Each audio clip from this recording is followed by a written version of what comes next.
Estás escuchando Milenio 3 por Aluca Nanica. 1:08, 8,7 grados.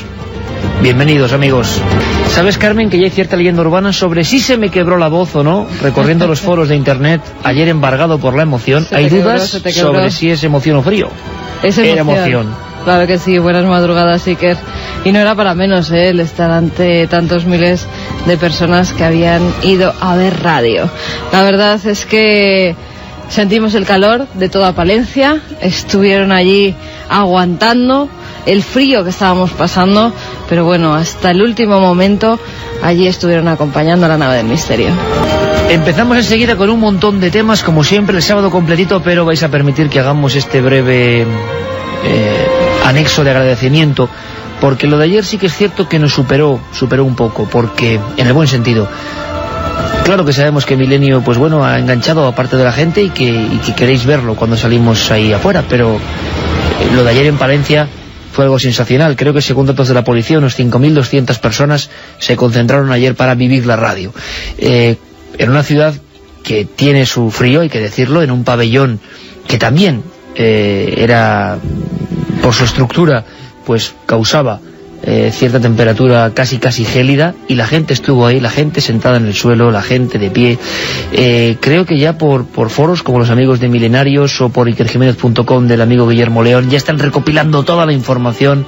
Es muy bonito lo que está ocurriendo, es muy bonito y muy difícil no sentirse sobrepasado, y cómo no se le va a quebrar a uno la emoción en cierto momento, porque Carmen, en un momento de esa noche retransmitida en otra experiencia pionera por la cadena SER a través de cadenaser.com, dijo, no sé por qué te vino solamente en ese momento, ¿no? Te recordaba la alerta OVNI del 2004. Sí, ¿sabes qué pasa? Que nosotros con las luces que llevamos en el escenario, por ejemplo, pues muchas veces estas te cegan y entonces no ves toda la gente que hay debajo. Y era una forma de verlos, de decir que estaban allí, de que con esas luces dijeran, aquí hay una persona.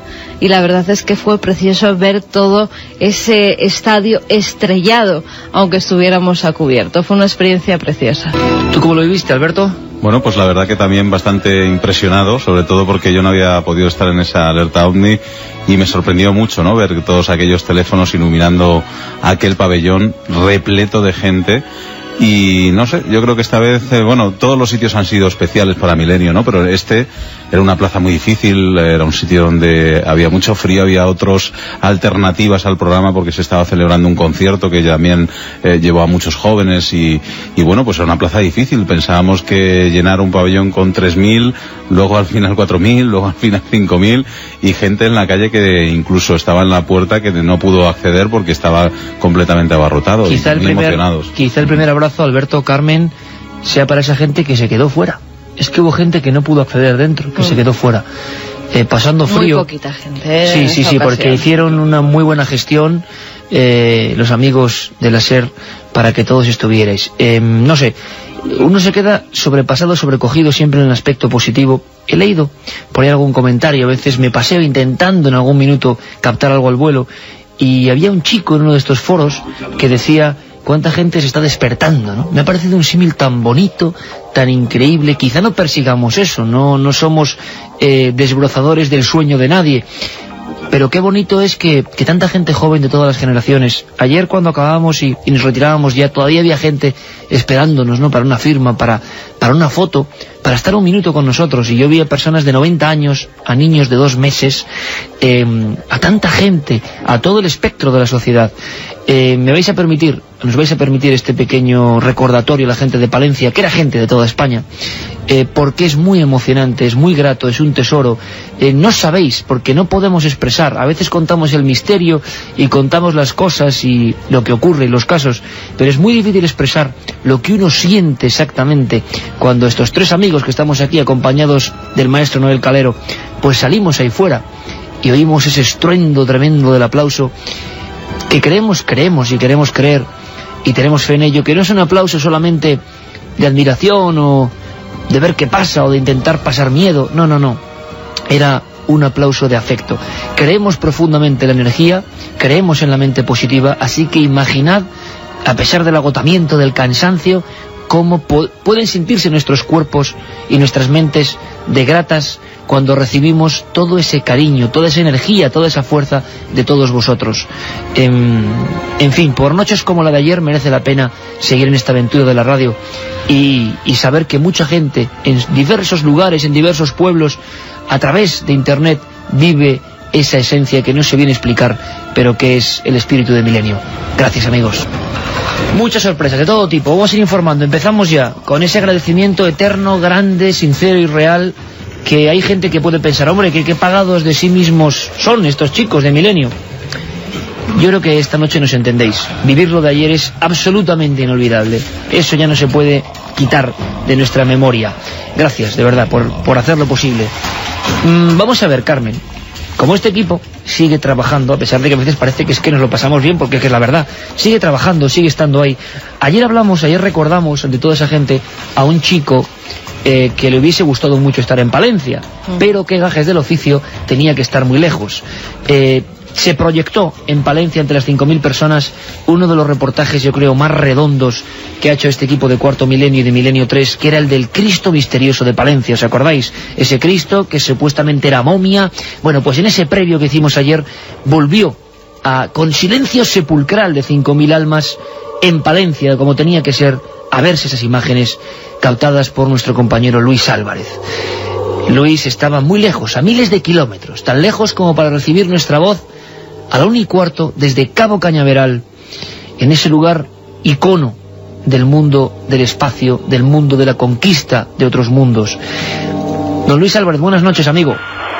Buenas noches, compañeros, ¿qué tal? Ayer te recordamos, que lo sepas.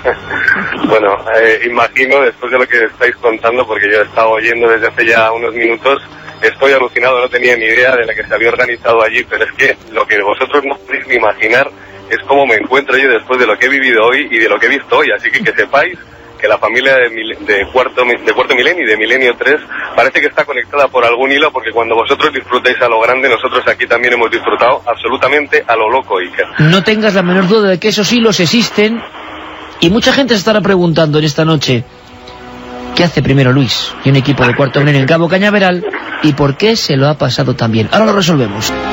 Todo empezó, don Alberto, con una especie de posibilidad de viajar a un lugar habitualmente prohibido o no prohibido. Sí, muy reticente con la prensa, ¿no? Bueno, pues sí, parece ser que se iban a abrir un poco esas puertas con motivo de la presentación de una película que dentro de muy poco veremos.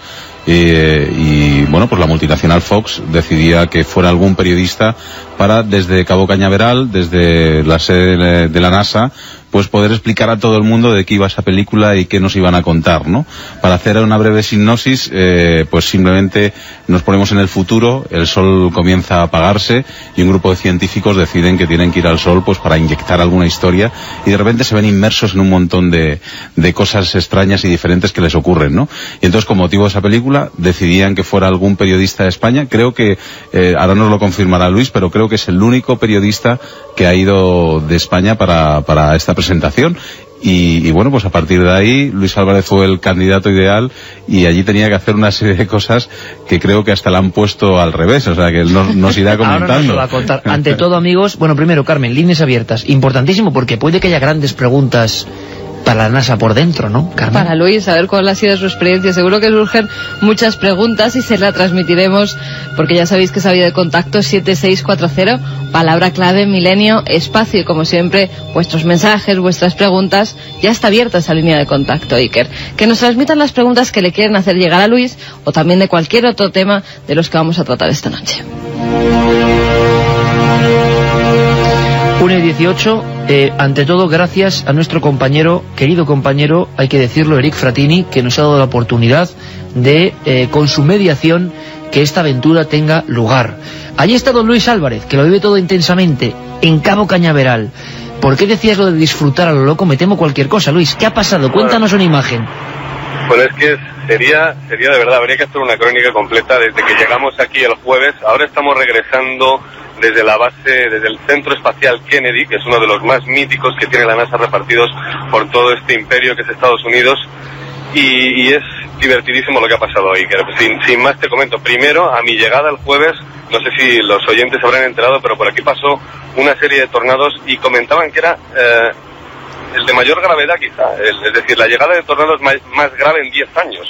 Una cosa que alucinaba porque cuando aterrizábamos directamente en Miami primero, bueno, pues no os podéis ni imaginar las turbulencias y yo pensaba que era como una broma del destino que nos estábamos preparando para lo que hoy hemos hecho, que ha sido nada más y nada menos, amigos, que quedarnos en gravedad cero. Es decir, esa típica experiencia que cualquier niño siempre soñó con realizar, que era quedarse directamente levitando, gravitando. Has estado como los astronautas en la Luna, Luis.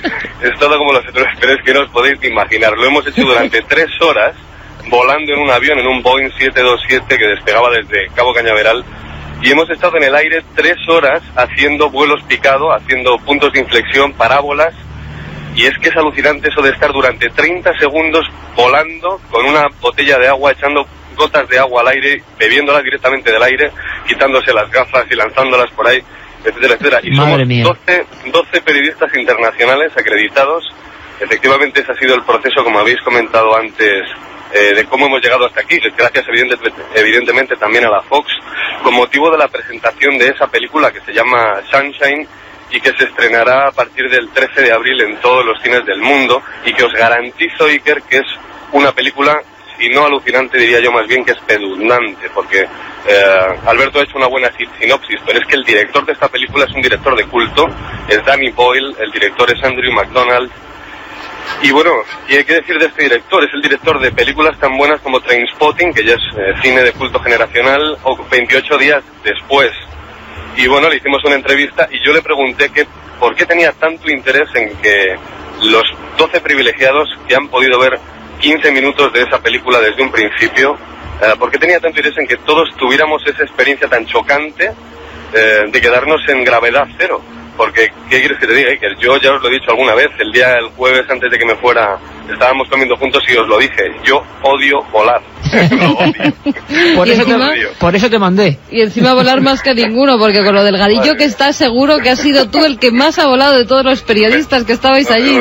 Me he dado golpes con el techo del Boeing 20.000 veces. Por cierto, una cosa, Luis, o sea, tú has cumplido de alguna forma el sueño de siglos que el ser humano ha perseguido con ahínco, que es ver cómo sus pies se despegan del suelo, ver cómo se queda flotando, esas imágenes que todos hemos soñado con reproducir alguna vez. Oye, ¿qué se siente exactamente? ¿Cómo se produce la experiencia? Porque me gustaría que toda la gente que nos oye volase también, como has hecho tú, aunque sea con la fuerza de la imaginación. Es decir, os cogen en un avión, primero, es un avión igual que cualquier otro avión, preparado para hacer ese tipo de vuelos.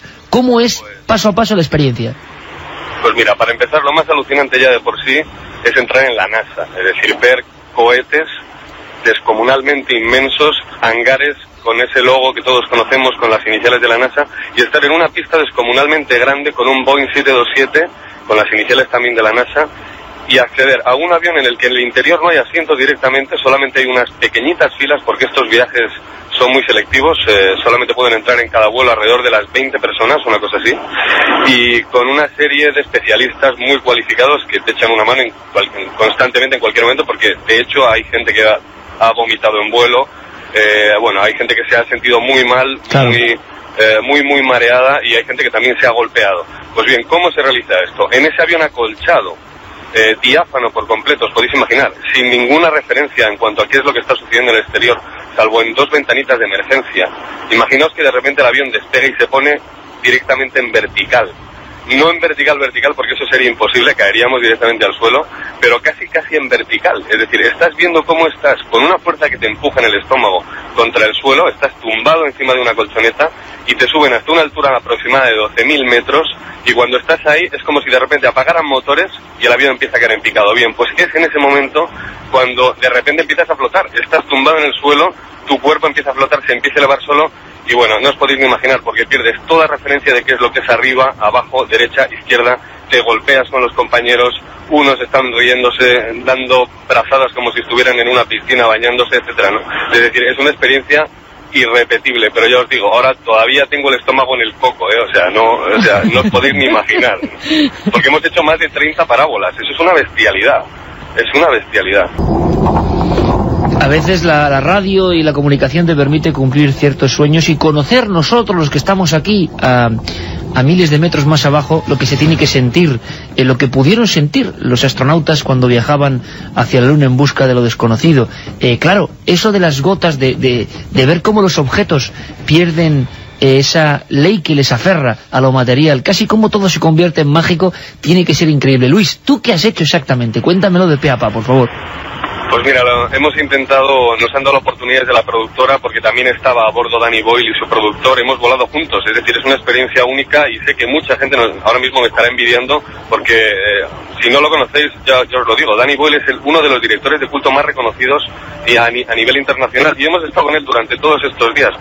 Cuando estábamos dentro del avión nos daban la oportunidad de hacer una entradilla a una cámara, mientras teníamos esa experiencia de gravedad cero. Bueno, os puedo asegurar que no he sido capaz de articular más que un par de frases y es Iker, te voy a matar, porque era la primera vez que volábamos, que hacíamos esa experiencia, y es una sensación indescriptible, os lo puedo garantizar. Oye, mejor yo creo que nos pregunte la gente cosas, porque imagino que también tendrán interés en saber qué ocurre con el cuerpo. ¿Cuándo ya tienes confianza y te das cuenta de que estás cumpliendo ese sueño? Estás desafiando a las leyes de la lógica, que es un truco de la propia lógica, puede ser, pero ahí estás en otra dimensión, nunca mejor dicho. Tu cuerpo se eleva. ¿Cuándo empiezas a sentir confianza y a, por ejemplo, eso, hacer lo de las gafas o lo de las gotas de agua? ¿Cómo empieza todo eso? Bueno, pues la primera experiencia es de verdad extraña, es como si te sumieras a una montaña rusa precisamente como una que hay aquí en Orlando, del parque de Disney, porque tienes una sensación en el cuerpo terrorífica, ya os lo digo, eso sí que es cierto, ¿vale? Quizá no todo el mundo esté preparado para hacer una cosa de estas, porque podría uno perder los nervios, perder el control. De hecho, te hacen firmar un formulario en el que te dicen que actúas bajo tu propia responsabilidad, y si te sucede cualquier cosa es bajo tu propia responsabilidad, evidentemente.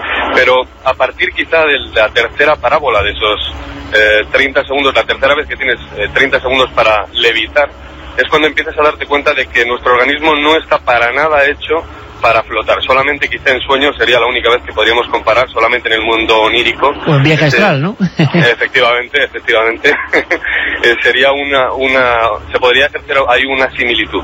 Pero en cualquier caso tenemos que darnos cuenta de que nuestro cerebro no está acostumbrado a esto, nuestro sistema del oído tampoco. Entonces hay una cosa curiosa, es que como alguien te dé una vuelta, o des tú una vuelta sin querer, porque no tienes nada a lo que asirte, de repente pierdes conciencia de dónde estaba el suelo y dónde estaba el techo, y es una sensación increíble, porque es como si estuvieras en el absoluto a espacio y a tiempo, no sé cómo decirlo, es como que no hay espacio ni hay tiempo de repente, ¿no? Es una sensación indescriptible. ¿Cuándo te has atrevido a dejar...? Perdón, Alberto, ¿queréis comentar algo? Quería preguntarle si ha conocido algún astronauta de los de verdad, no como él, sino de los de verdad. Bueno, vamos a ver, anoche tuvimos la oportunidad de conocer a uno de los astronautas que participó en el proyecto Gemini, y bueno, fue una velada muy agradable, estuvimos cenando todos juntos, él estuvo comentando, bueno, algunas de las cosas del proyecto SETI, algunas de las cosas de las misiones Apolo. Ya sabes que yo evidentemente le iba a preguntar por todo esto, pero sin embargo, una de dos, o no lo conocía bien o no se quiso mojar, porque... Seguramente lo segundo. Seguramente lo segundo, porque él lo que me comentaba es que la vida extraterrestre tiene que existir, eso es evidente, no sabemos si a nivel unicelular o pues quizá una vida tan compuesta como la nuestra, es algo que yo también incluso dudo, pero él decía, es imposible que no haya vida en otra parte, porque el universo es tan inmensamente grande que aunque la posibilidad fuera infinitamente pequeña, ya sería una posibilidad, ¿no? Oye, ¿has logrado saber algo, Luis, aparte de esas experiencias increíbles que muy poca gente en el mundo puede tener, y que gracias a tanto a la Fox como a nuestro compañero Fratini, como a las circunstancias que se han dado, Luis ha podido ser un hombre del espacio? Tenías varias encomendaciones así más o menos soterradas, por ejemplo, preguntar eso por el proyecto SETI, qué ha sido de él, la búsqueda de inteligencia extraterrestre. Era muy interesante de saber por qué no se sigue hablando de lo de Marte. Hace un par de meses el mundo entero se convulsionaba por el agua en Marte, ya no sabemos nada. Y también mucha gente está preguntando en el 7640 si te han hablado de lo de la Luna, de lo del supuesto aterrizaje fallido, de si hay fotografías de ensayos que son las que según algunas personas de la NASA pueden estar divulgándose por internet y donde realmente hay focos. No sé, ¿qué has sondeado por ahí?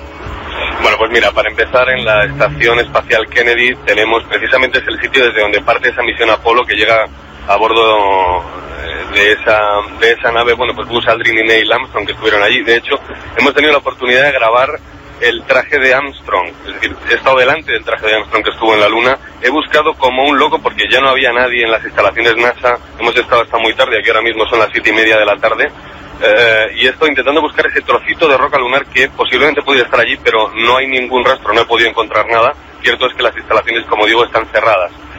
Pero, bueno, ¿qué comentar? Es decir, ellos siempre han avalado que estuvieron allí, ya sabes qué es lo que creemos nosotros, yo por lo menos a ti te lo he de decir alguna vez. Yo sí creo que llegamos a la Luna. Y yo.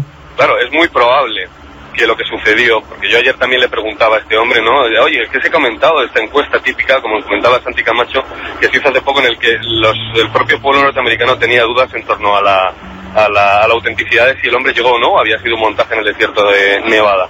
Y él dijo, bueno, eso es absurdo, el hombre llegó a la Luna. Otra cosa sería que los americanos son muy dados a controlar el marketing y a controlarlo todo absolutamente a nivel de imagen. Quién sabe si a lo mejor a la dirección de Kubrick rodaron esas imágenes, hicieron esas fotos para que todo saliera perfecto, porque hay ciertas cosas en la Luna, en la antigravedad, en el espacio, que serían un poco quizá farragosas de mostrar. Entre ellas, por ejemplo, hacer las necesidades, ¿no?, de los propios astronautas, o que sucediera algo mal, que es muy probable que pasara así. Así que yo pienso, y es lo que me respondieron ayer, que lo más probable es que sea solo eso, nada más. Luis, vamos a transmitirte algunas de las preguntas que nos mandan los oyentes a esa vía de contacto, 7640, palabra clave, milenio, espacio, y en este caso lo que le queráis preguntar a Luis, que se encuentra nada más y nada menos que en la NASA. ¿No se hicieron algún tipo de prueba médica? Luis, que le das mucha envidia. Dice que como Homer Simpson, que al parecer también estuvo en gravedad cero por allí, nos lo preguntaba Gracia desde Madrid. Efectivamente sí que te hacen, bueno, vamos a ver, no te hacen pruebas médicas muy estrictas. La Agencia Espacial Europea, según me comentó un periodista italiano que está aquí con nosotros, sí que hacía unas pruebas un poco más rigurosas, entre comillas. Pero sí que te hacen un cuestionario y te preguntan cosas tan ridículas como pues no sé, como si alguna vez has intentado asesinar a alguien o cosas así, ¿no? Pues, si estás loco, si no lo estás, etcétera, ¿no? Yo en ese caso no sabía muy bien qué responder. Respondiste la verdad, claro que sí. Claro, efectivamente que sí. Hay que estar muy loco para subirse a un avión durante 3 horas a hacer vuelo parabólico casi en vertical y en picado. Eso también hay que decirlo. Luis, preguntan también, ¿hasta qué altura sube, porque si no hemos oído el dato, el avión? ¿Hasta qué altura llega a subir? Pues que yo sepa, porque es probable que hayamos subido más. Lo digo porque sigue habiendo ese frente borrascoso, chubascoso de tornados por aquí. No sé si se habrán disipado ya, pero ahora mismo volvemos por la Interestatal 95 y está lloviendo a mares. Y pues quizá una altura máxima, posiblemente, yo por lo menos creo que hemos estado a 12.000 metros. Ajá. No sé si más. No está mal, ¿eh? Es cierto, cuando uno se asomaba a la ventana, veía una colchón de nubes impresionante, porque todo el territorio, toda la península de Florida estaba cubierta por ese manto que, ojo, ha dejado sembrado de víctimas mortales el jueves algunos de los pueblos de aquí, concretamente desde Daytona Beach hasta el otro lado de la península de Florida, ¿no? Se hablaba de 19 muertos y de cientos de heridos, o sea que... Cientos de heridos, sí. De y hecho, Luis, allí haciendo gravedad cero, madre mía. Sí. Yo recuerdo la primera macabra noche, coincidencia, porque podía haber sido peligroso, ¿no? Sí, no, bueno, de hecho recuerdo que llegando, según cruzas el Atlántico, que es una experiencia también impresionante porque es 10 horas cruzando océano, es decir, si caemos aquí no hay nada más que hacer, ¿no? Recuerdo que ya se estaba formando ese frente borrascoso y el avión ha sido la experiencia más terrorífica en vuelo que he tenido jamás. La de hoy, evidentemente, era una experiencia muy segura, pero la del otro día no. La del otro día estábamos atravesando un frente muy peligroso y el avión, fijaos hasta qué punto tenía turbulencias, que la cena se nos caía de las mesas y la tripulación tenía cara de susto, que es casi el mejor termómetro para medir si algo va verdaderamente mal, ¿no?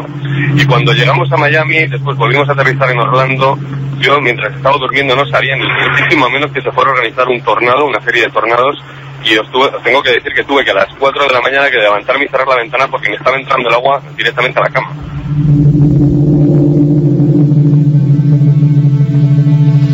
A ver, Luis, Casper nos dice que si has visto algún ovni o algo anormal desde ahí arriba, que eres el mejor. No, yo hubiera querido, la verdad que sí, pero vamos, más extraordinario que la experiencia que hemos vivido en sí, casi hubiera preferido, vamos, me da igual no ver un ovni en este caso porque, como digo, ha sido impresionante la experiencia de hoy. Estás dando mucha envidia a la gente, ¿eh? Francisco Sánchez nos dice: buenas madrugadas, tengo 28 años y desde pequeño ese siempre ha sido mi sueño. ¡Qué suerte tienes, Luis! ¿Qué pudiste sentir? Pues, ¿qué puedes sentir? Es increíble, es que es una experiencia, yo lo hablaba con el director, con Danny Boyle, es una experiencia de disolución de ego, cualquier problema que pueda estar tensándote desde hace días a lo mejor, ¿no?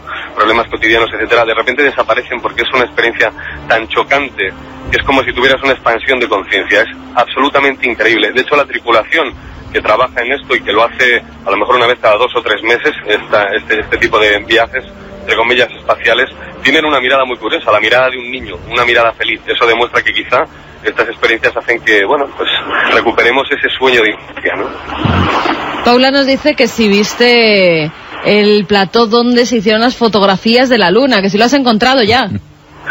Pues eso quizá tendría que responderlo mejor Santi Camacho, porque me parece que eso fue en el desierto de Nevada, que es ahí en el plató donde se hicieron esas historias.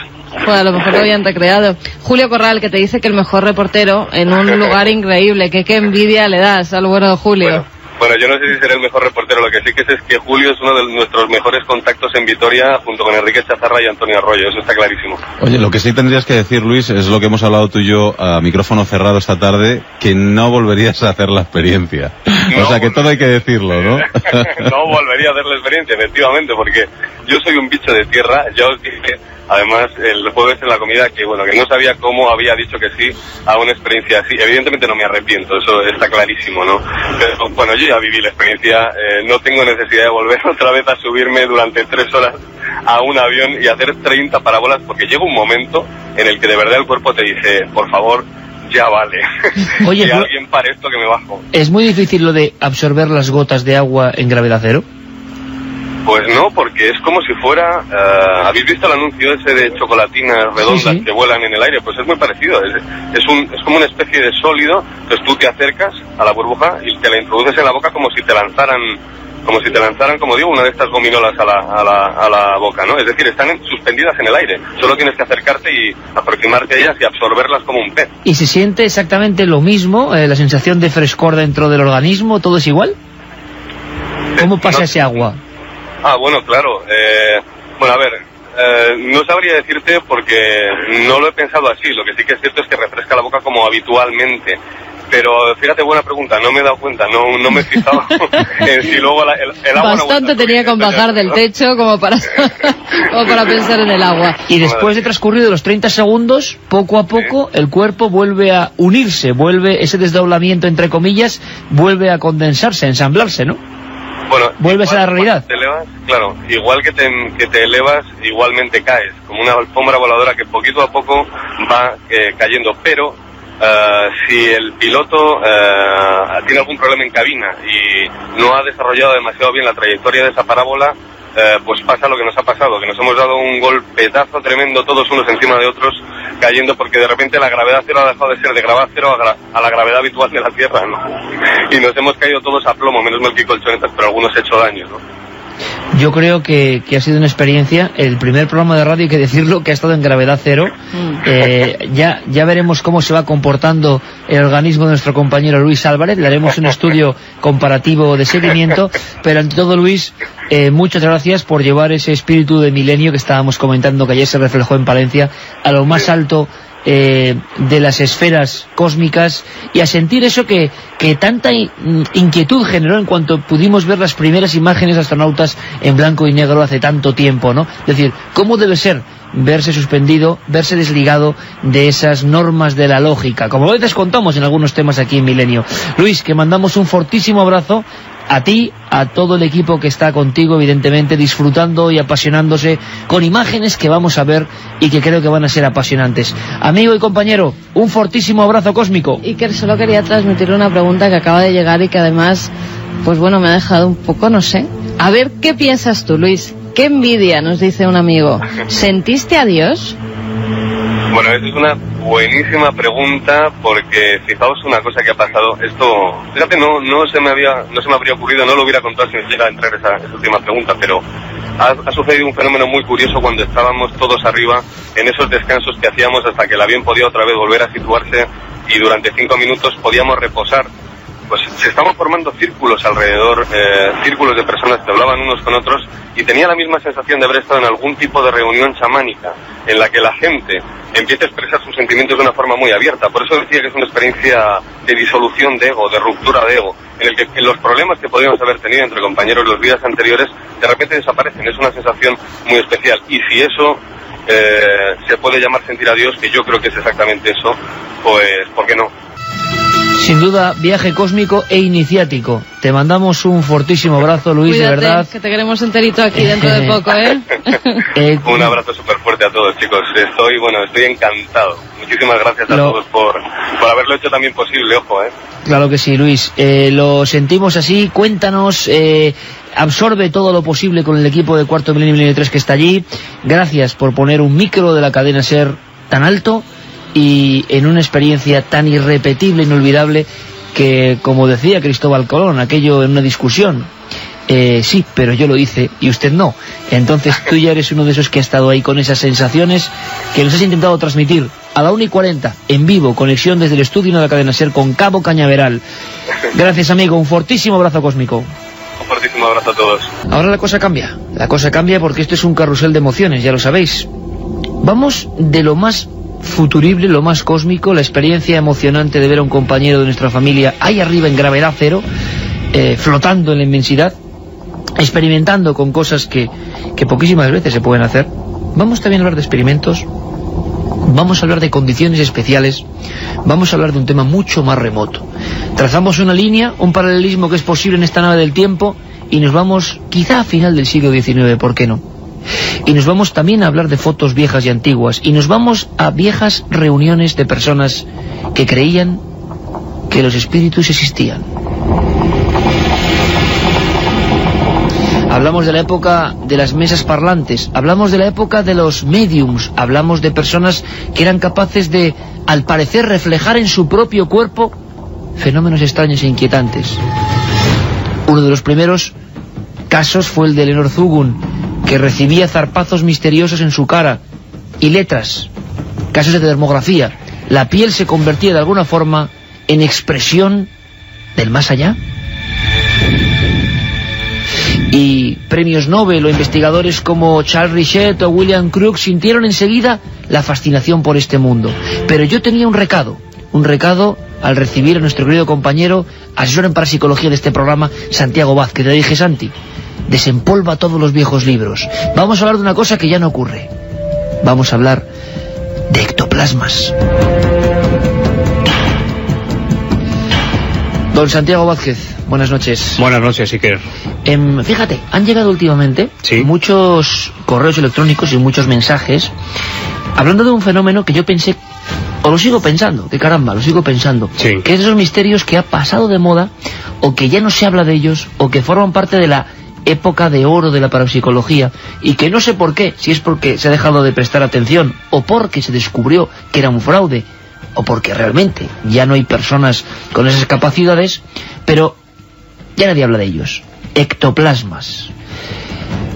Puede que mucha gente joven, sobre todo, esboce una gran interrogación. ¿De qué estamos hablando, Santiago? El ectoplasma. Fíjate, uno de los primeros fenómenos de efectos físicos de la parapsicología, porque se empieza a desarrollar precisamente prácticamente a finales del siglo XIX, con motivo de la aparición del espiritismo, hermanas Fox y toda esa serie de reuniones que se empiezan a hacer, sobre todo en determinadas partes del mundo, dos focos principales, Francia e Inglaterra. Ahí es donde se da ese caldo de cultivo, donde se empiezan a producir todos esos fenómenos espíritas que se dan siempre, y esto hay que decirlo por delante, en torno a un medium, frecuentemente una medium. Me has preguntado ectoplasma. ¿Qué es un ectoplasma? Podríamos definir el ectoplasma como una sustancia, que ahora entraremos si quieres, que se ha analizado en laboratorio porque se ha llegado a cortar un trozo en alguna ocasión, una sustancia gelatinosa que parte de los orificios naturales de un medium, habitualmente las fosas nasales y la boca, pero también el ectoplasma ha aparecido o ha brotado o ha surgido muchas veces, por ejemplo, a través de los oídos, del ombligo y también, por ejemplo, de los senos, en el caso de las mujeres. Esto ha ocurrido. Como siempre, ahora mismo, si tuviéramos una cámara aquí en el estudio, yo pongo una cara de absoluto asombro, como siempre me ocurre con Santiago Vázquez, y como siempre me va ilustrando. Estoy memorizando y estoy viendo viejas páginas sepias de tantos y tantos libros. Por cierto, Santiago, un día, si te parece, vamos a recomendar lo que tú recomiendas de esos viejos libros. Algunos libros de espiritismo, parapsicología o fenómenos extraños que te han marcado. Me gustaría mucho que pudieras compartir tus recomendaciones, que no son comerciales porque son libros que ya no se pueden encontrar, por si alguien los ve y dice, cuidado, hay que no dejar pasar esa joya, como algunos que conocemos ya, ¿verdad? Apariciones y demás. Así es. Vamos a ver, yo ahora mismo cuando Santi hablaba estaba viendo la típica imagen, blanco y negro, de esa época que tú has descrito magistralmente, con largas hileras de una especie de lengua blanquecina que surge de la boca. Vamos a ver, Santiago, ¿no son fraudes? ¿No son fraudes? En la mayor parte de los casos no son fraudes. Si hablamos, por ejemplo, un caso que tú has tratado aquí en Milenio 3 magistralmente, como es el caso de Katy King. ¿El más célebre caso? El más célebre caso, en mi opinión, es el más célebre caso y más rigurosamente investigado.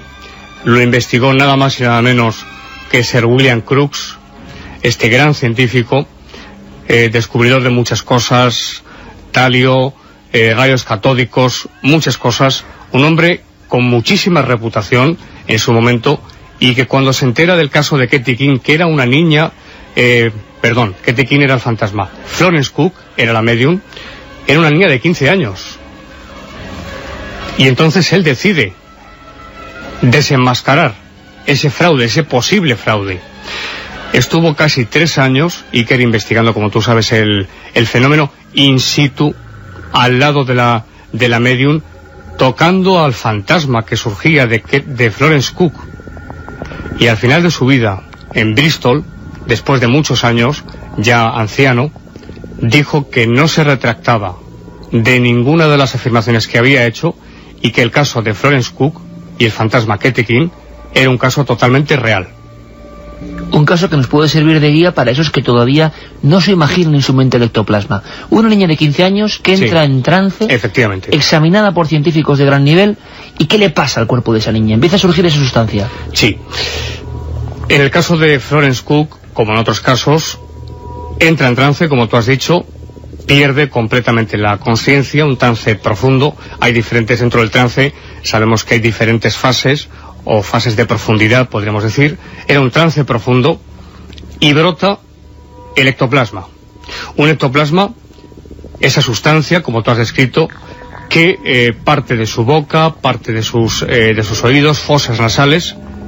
Pero es que cuidado, es que esa sustancia blanquecina, de apariencia lechosa, hay diferentes tipos de ectoplasmas, eso también es cierto, pero el clásico era ese, va tomando una forma.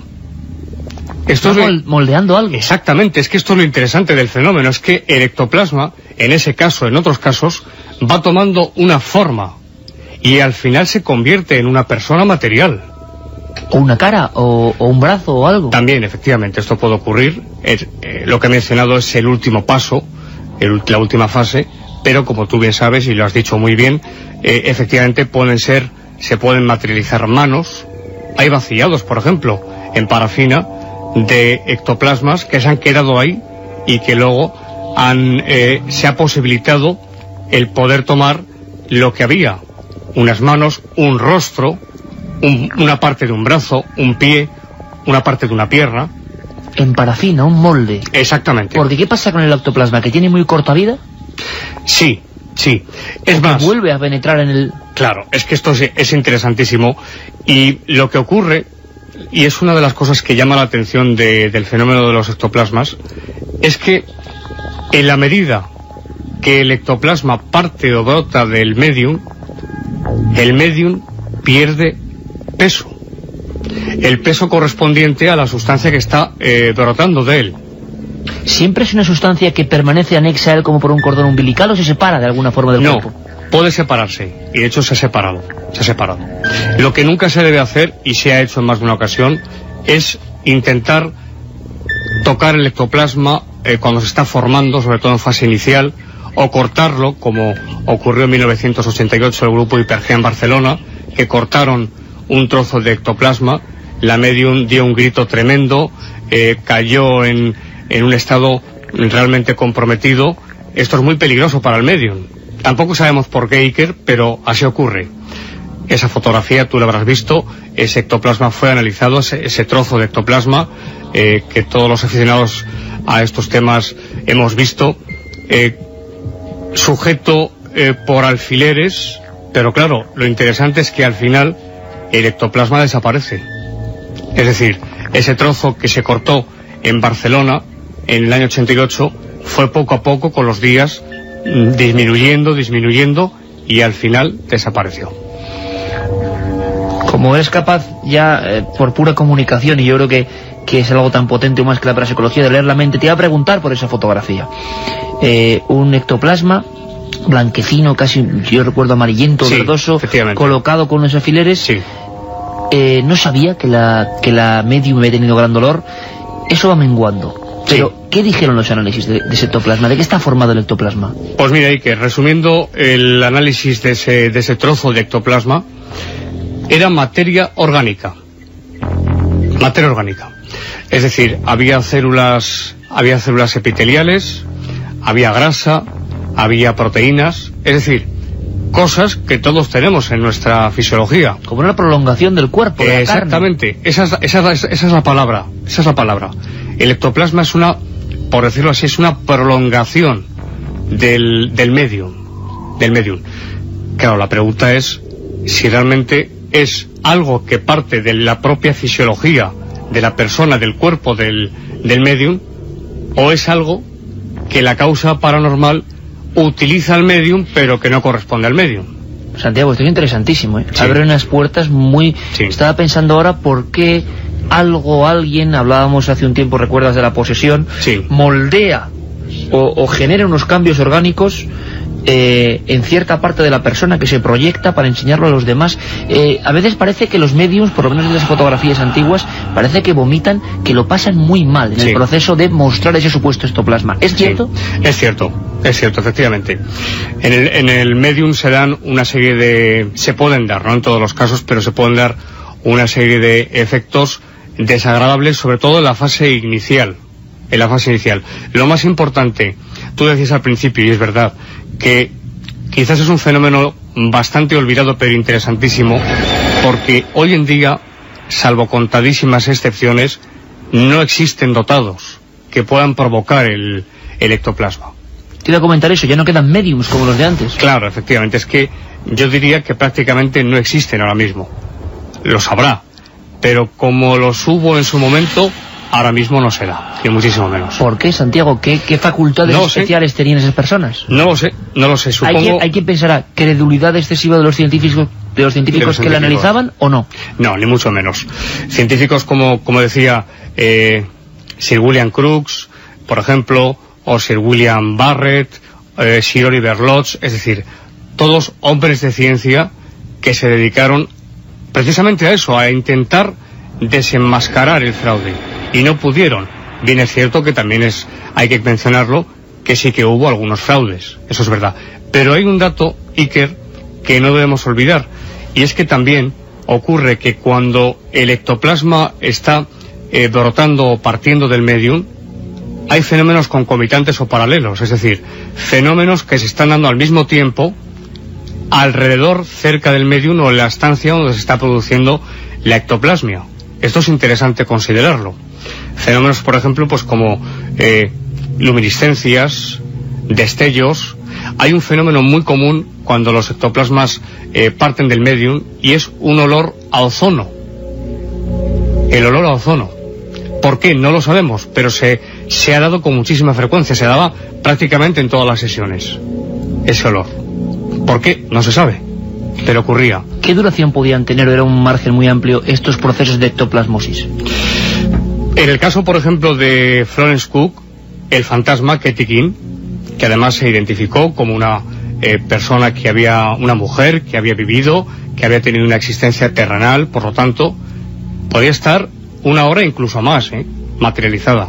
¿Y qué le pasaba al medium en ese momento? La medium estaba completamente en trance. totalmente inconsciente.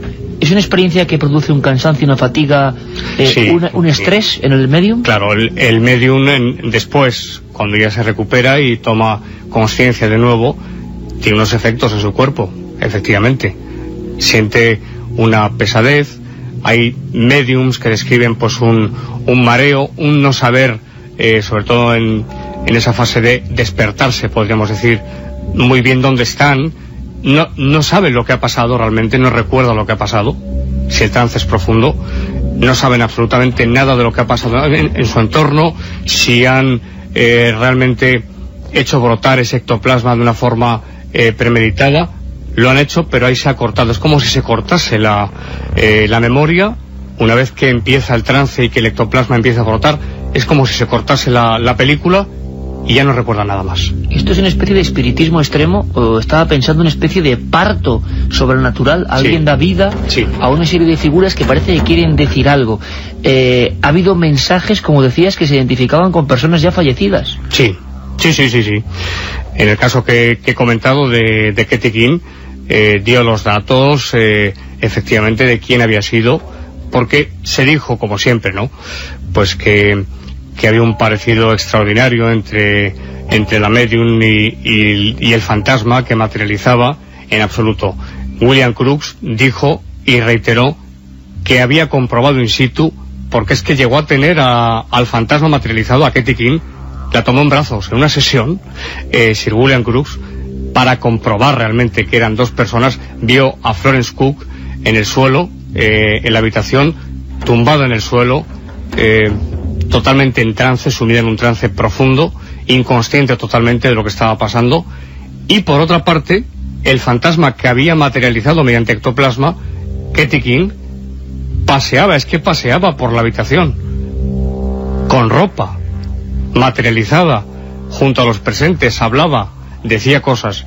Y entonces William Crookes decidió tomarla en brazos, le pidió permiso al fantasma. Esto yo sé que puede resultar increíble en el sentido literal de la palabra, pero hablamos de hombres de ciencia que lo primero que quisieron hacer era desenmascarar el fraude. Santiago, hay muchas fotografías viejas de mediums entrando en trance y formando ectoplasma, pero ¿hay filmaciones? Hay filmaciones en vídeo, no lógicamente, ahora mismo. Comentábamos antes que hay una ausencia. El último caso sería este hace 20 años. Sí, de 1988, pero hay filmaciones, pero de ectoplasmas en fase inicial. Es decir, en ningún caso, como el que he comentado esta noche de Katy King, de un fantasma materializado, etcétera. En fase inicial sí, incluso un poco más allá de la fase inicial, sí que yo he visto en televisión, en reportajes, etcétera, cómo ciertos mediums pues están en ese momento haciendo brotar por sus orificios naturales ese ectoplasma, pero no llegados al punto de materializar un fantasma. Desde luego que me parece un tema apasionante que podremos seguir tocando desde otras perspectivas. Habrá quien piensa que no sigue habiendo ectoplasmas porque los medios de posibilidad de descubrir el fraude han aumentado. Habrá quien piense que evidentemente había una serie de dotadas que creían profundamente en lo que hacían, que generaban estos fenómenos y que ahora ya no existen, y el debate seguirá ahí. Nosotros lo que hacemos, como siempre, Santiago, es informar, desempolvar los viejos libros donde aparecen términos tan apasionantes, tan fuera de uso, pero tan llenos de historia como ectoplasma. Como siempre, gracias, Santiago. Gracias, Iker. Buenas noches. Y vamos ya con algunos de los mensajes que nos llegan al 7640, palabra clave, milenio, espacio y lo que queráis. Javier Menero desde Madrid nos dice: en Petxila hay un grupo de heavy llamado Katy King, que en su segundo disco incluye una pista oculta con voces raras. Un libro que me gustó se titula Ecos del Más Allá. No recuerdo si hablan del ectoplasma. Un saludo, amigos milenarios. José desde Donosti. Aunque solo sea en lo material, la vivencia de Luis es ejemplo de la emoción de sentirte infinito ante el todo y a la vez parte integrante del todo, nos dice Luis. Otro amigo que dice: Luis, debe ser una pasada, yo soy casi ciego y me gustaría estar en tu lugar. Buen trabajo. Ahora seguimos con más mensajes, con nuestra agenda personal y un montón de historias. Milenio 3, ahora las noticias. 2:06. Un barrio entero, en Argentina en concreto, atemorizado por extraños ritos que algunos califican como satánicos. En la localidad argentina de La Rioja se están produciendo una serie de acontecimientos que han puesto en alerta a sus vecinos. Hace unos días una joven de 18 años de edad se despertó muy asustada de una terrible pesadilla en la que decía haber contemplado montones de brujas con caras negras, quemadas, que le arañaban los brazos.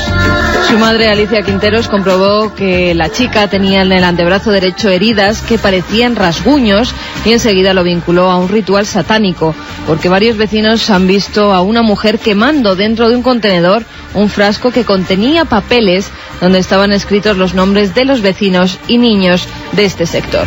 Al parecer, esta mujer podría pertenecer a una secta umbanda y según los vecinos les está haciendo conjuros para acabar con ellos porque todo la molesta. Por ello, la intentaron agredir a base de pedradas, aunque fueron estos vecinos controlados por la policía. Y es que a partir de ahora, la actualidad que tenga que ver con América, con nuestros hermanos del otro lado del mar, va a ser importante porque ya sabéis, ahora lo comentamos en la agenda personal de Milenio 3, que dentro de muy poquito nuestro programa podrá ser seguido en un montón de países del otro lado del charco, y la verdad es que yo creo que va a ser emocionante. Incluso en Miami, en Florida, donde se encontraba Luis Álvarez, también podrán escucharnos. Cara y cruz, porque a pesar de que hay oscuridad, también siempre hay cierta luz, o cierto absurdo, porque vuelven a hablar de una virgen, de una efigie de la Virgen que se aparece en la corteza de un árbol, Carmen. Desde hace unos días, cientos de creyentes se reúnen alrededor de un árbol donde dicen ver la imagen de la Virgen de Guadalupe. El milagro se ha producido en la corteza de un árbol donde tras caer un rayo se ha dibujado la imagen virginal. Ya son muchos los que aseguran que es milagroso y por ello se reza a todas horas frente a la imagen y hay decenas de velas rodeando la aparición. Hay quien incluso se lleva alguna ofrenda y ya se ha pedido que construyan allí una iglesia y dejen el árbol de la aparición dentro de ella. Por cierto, brevísima agenda, Carmen. La siguiente salida, preparaos amigos de Canarias, es una visita que esperábamos con mucho anhelo, iremos dando información, pero va a ser un lugar donde además hay un centro de poder muy muy interesante. Va a ser en Lanzarote. Si la cosa no cambia, Lanzarote será... Para marzo estaremos allí. Más o menos, marzo, Lanzarote, siguiente punto de destino de la nave del misterio. Y otra cosa importante, que es que una grandísima cantidad de gente nos están asolando en el 7640, habla de que no han podido conseguir la colección de DVDs de Cuarto Milenio. No os preocupéis porque Santillana y Cuatro siguen reeditando esa colección que en apenas 2 días se agotó por completo, ese primer número de Maldiciones de Hollywood.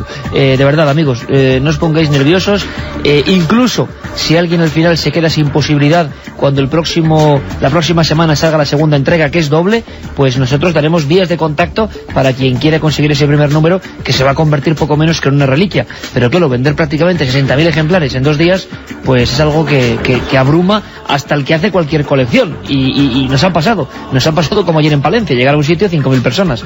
Pues hombre, la verdad es que aunque lo sueñas, no te lo esperas. Así que, Carmen, información precisa, la próxima entrega de ese DVD de la colección de Cuarto Milenio, con dos DVDs.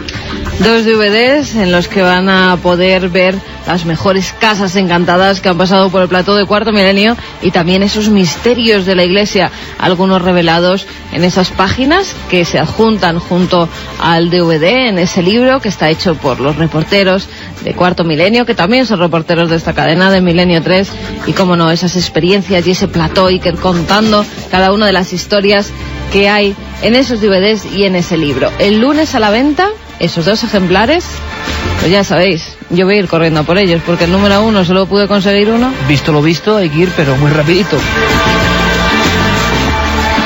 Ahora me gustaría hacer otro viaje en el tiempo. Por cierto, yo no sé si esto es material para Alberto Granados, robos de pelo, robos de melenas.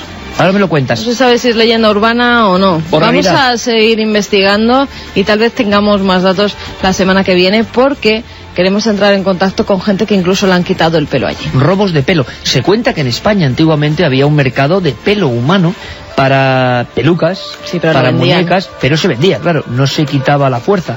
Extrañísimo lo que está ocurriendo. Vamos a viajar de nuevo en la historia. Vamos a ir con el carrusel de emociones constantes. Hablemos de América. Precisamente ahora se hablaba de que Milenio 3 se va a emitir pues en México, Chile, Argentina, Venezuela, Colombia, todo Centroamérica, Estados Unidos. Va a ser un paso importante, pero La propia historia del continente está llena de misterios. ¿Verdad que hemos hablado en alguna ocasión de Colón? ¿Fue el primero? Le informó aquel misterioso prenauta de Huelva llamado Alonso Sánchez de esa misteriosa tierra que se extendía mucho más allá por las corrientes de las Islas Canarias. Ese otro mundo que fue un hallazgo tan importante quizá como llegar a la Luna, la primera gran odisea. Decían que 500 años antes de que el hombre desembarcase en nuestro satélite, otros hombres prácticamente en cáscaras de nuez, en 3 cáscaras de nuez en mitad de la inmensidad, ya se adentraron en lo desconocido. Bueno, pues hay quien dice que no, que hubo gente antes, hubo mucha gente antes. Uno de los OPARTs, o objetos imposibles, objetos fuera del tiempo, sabéis que es un tema que apasiona a Nacho Ares, director de la revista de Arqueología, es un mapa. Se le llamó el mapa de Vinlandia, y es un mapa que ha hecho correr ríos de tinta, y de tinta va la cosa. Es un mapa que al parecer cuenta cosas imposibles, un mapa que indica que quizá otros pobladores ya cartografiaron esa tierra mágica. ¿Es posible o es un fraude? La mirada siempre crítica, siempre escéptica, buscando solo la verdad. Nacho Ares, mapa Vinlandia. El continente americano es quizá la última gran aventura de los descubridores europeos. Hace más de 5 siglos, Cristóbal Colón realizó un descubrimiento en el pleno sentido de la palabra. Se trataba de una tierra nueva, pobladores nuevos, sociedades y culturas nuevas, materiales nuevos y un largo etcétera que hacían de América un verdadero paraíso por explotar. Y aún así, hoy se sigue dudando de que Colón fuera realmente el primero. Incluso los historiadores más escépticos admiten la posibilidad de que Colón conociera la existencia de América a través del relato de un protonauta. Otros van más atrás en el tiempo, señalando que los vikingos ya llegaron a Canadá en el siglo X. Una de las pruebas que esgrimen los defensores de esta teoría es un polémico mapa que recogería por primera vez en la historia el dibujo de una parte del continente americano, el mapa de Vinlandia. La historia del mapa de Vinlandia comienza en 1957, cuando aparece en una librería de Ginebra. Un libro de la historia de los mogoles del año 1434 incluía un pequeño mapa, en una de cuyas esquinas se ve la representación de Terranova y la península del Labrador, casi un siglo antes de que Colón descubriera América. El mapa llegó por una donación a la Universidad de Yale, y casi al mismo tiempo empezaron a surgir las dudas sobre su autenticidad. Un grupo de expertos del Museo Británico analizó concienzudamente el mapa. El veredicto no dejaba lugar a dudas. En la tinta que dibujaba la parte descubierta por los vikingos había elementos químicos que no eran utilizados en la Edad Media, cuando supuestamente se había dibujado el mapa. Además, Groenlandia aparecía como una isla, hecho que no se conoció hasta 1901. El mapa de Vinlandia era falso. Las autoridades de Yale, a pesar de la rotundidad de los análisis, siempre han defendido la autenticidad del mapa de Vinlandia. De ser un fraude, son varios los sospechosos que se barajan para cubrir este puesto en la confección del polémico pergamino vikingo. La investigación sigue abierta y en la actualidad, la autenticidad del mapa de Vinlandia se ha convertido en una cuestión más de fe que de ciencia. La siguiente historia nos lleva a Costa Rica. Allí están pasando cosas muy extrañas de las que tenemos buena notación en España, porque hemos hablado muchas veces de edificios, sobre todo hospitales y sobre todo sanatorios especializados en el tratamiento de la tuberculosis. O hay muchas leyendas o hay una curiosa situación que une lugares de este tipo con fenómenos extraños, sobre todo cuando son deshabitados. La crónica llega desde Costa Rica, Alberto. Pues es así, que ahora ampliando fronteras como estamos en Milenio 3 nos damos cuenta de que en otros países suceden cosas muy parecidas y además en sitios muy parecidos a los que ocurren aquí en España, ¿no? Es el caso en Costa Rica de un antiguo sanatorio de tuberculosos pues abandonado, que el tiempo ha ido deteriorando y que ahora parece ser pues que los jóvenes acampan allí y están ocurriendo una serie de cosas que nos va a contar nuestro compañero Alejandro Arley, el periodista del diario Al Día. Alejandro, ¿qué tal? Buenas noches desde España. Gracias, buenas noches para ustedes también. Bueno, pues como aquí en España tenemos también algún caso, un antiguo sanatorio de tuberculosos, ¿no? Curioso, y le cuento que aquí en Costa Rica nuestras abuelas decían un refrán muy curioso que es: no hay que creer ni dejar de creer, y es en relación directa con el Sanatorio Durán. Esta edificación data de 1915. A partir de 1958 empezó a usarse como el hospital en esa época se llamaba antituberculoso, un término algo despectivo, pero en ese momento se llamaba así, el hospital antituberculoso. Ahí había 300 camas en las que a diario prácticamente fallecían personas. Es un inmueble muy grande ubicado en una finca y de hecho está carretera a uno de los volcanes más importantes del país, que es el volcán Irazú. Es una zona montañosa, un área verde enorme. El edificio está en abandono, muy deteriorado, y después de 1975 más o menos, cuando dejó de ser el hospital, pasó a ser un reformatorio. Esta fue una cuestión temporal, no preciso el tiempo en el que ya dejó de recibir adolescentes infractores, pero lo curioso es que las historias que se narran del sanatorio no están documentadas de una manera oficial. Sin embargo, sí circulan en los medios de comunicación de Costa Rica, en los principales diarios. El caso de Al Día, donde yo laboro, el caso de La Nación, los principales canales de televisión han llevado sus cámaras al sanatorio, incluso han hecho guardias durante las noches para ver qué tipo de cosas ocurren ahí. Entre las principales se narran historias, por ejemplo, la de una monja que cuidaba a los enfermos, y que aparentemente ella recorre los pasillos, se asoma por las ventanas, sobre todo porque es un edificio que tiene como 3 pisos, y bueno, todas estas historias han atraído la curiosidad de muchísimos jóvenes. Como el sanatorio está en abandono, la gente, los delincuentes también han aprovechado para hacer de las suyas. Ha sido en ocasiones refugio de drogadictos y gente.